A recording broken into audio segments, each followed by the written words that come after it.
sought information for a living. That is to say that ever since he returned from Korea, after having served with the armed forces, he had been working as a private investigator in Montreal. William Hamilton, a rich industrialist, had gotten in touch with him regarding a simple vandalism issue. Nothing to write home about. Not worth hiring a private eye either, just so he can drive for hours on rough roads. But that's how it had always been. The client pays, Carl gets it done.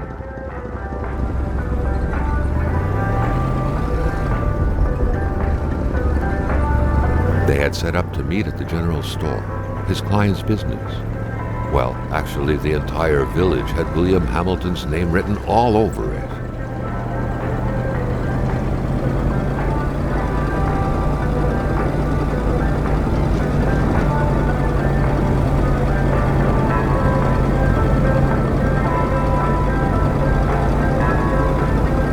When the roads were bad, muddy, or snowed in, it was customary around these parts to close them off. But it was also customary to ignore those signs entirely and drive there anyway.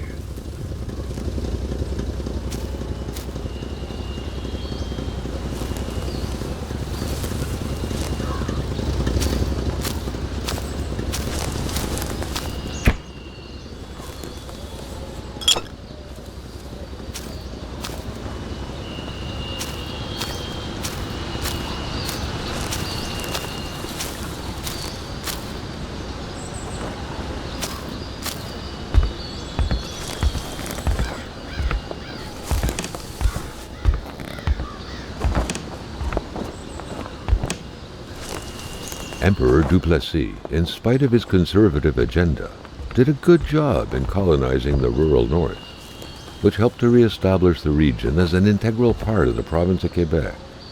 The blue fleur-de-lis could be seen fluttering in the wind here and there, taunting the red Canadian flags on the other side of the province's boundaries.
Still not a soul in sight.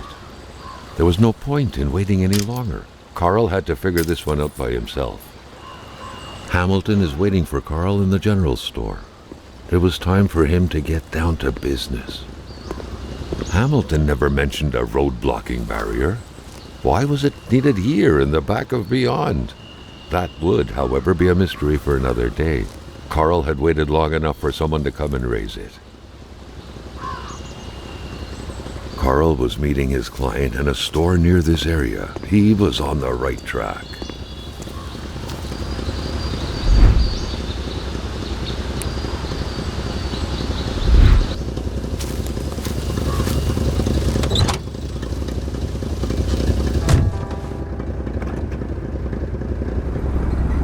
William Hamilton enjoyed a lavish country house built in the very heart of the northern forests, not too far from here.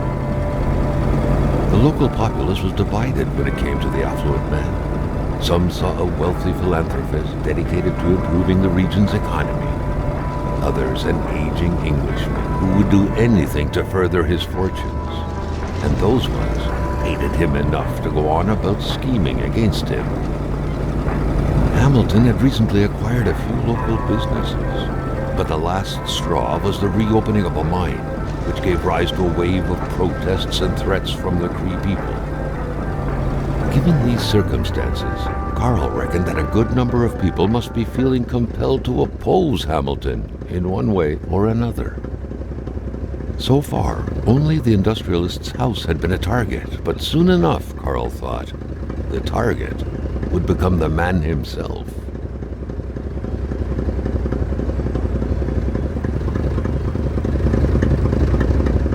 Now wasn't a good time to wander about. Hamilton was still out there.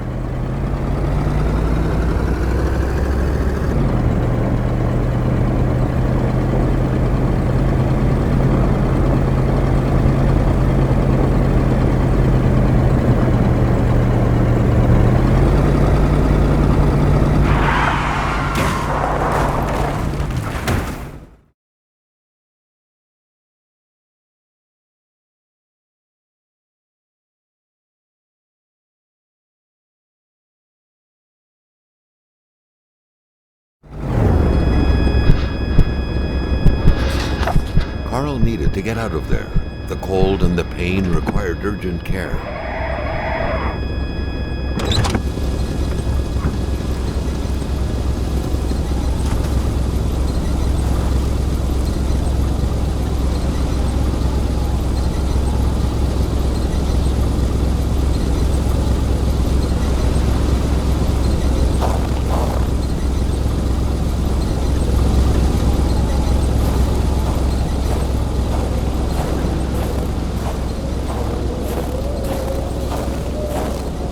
The driver had taken off.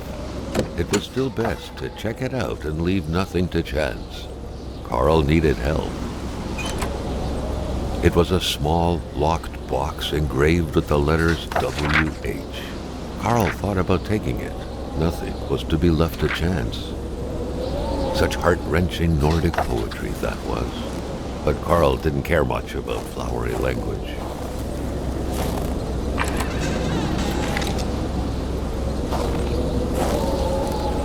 This deep in the country, his last hope was to find an abandoned garage or a farm by the roadside.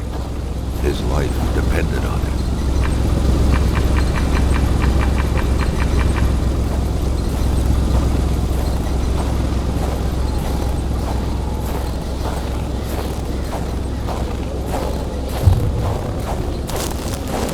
Carl wondered how long he would have to endure this skin-stinging cold.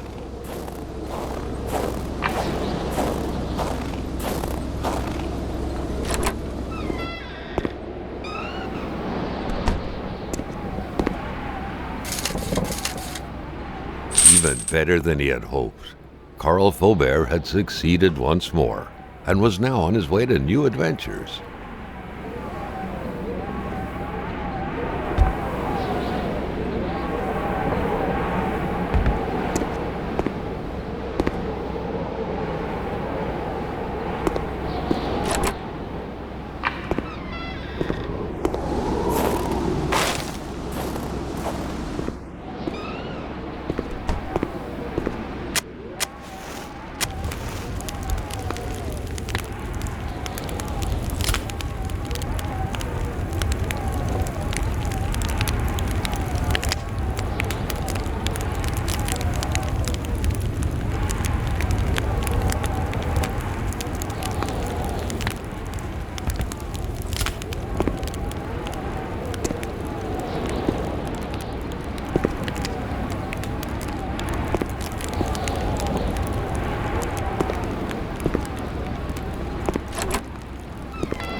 Carl, ever diligent in his work, always carried his log on him, in which he scribbled down thoughts and leads alike during the course of his investigations.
The Polaroid, Carl's long-standing and faithful ally, has seen its share of husbands caught red-handed cheating.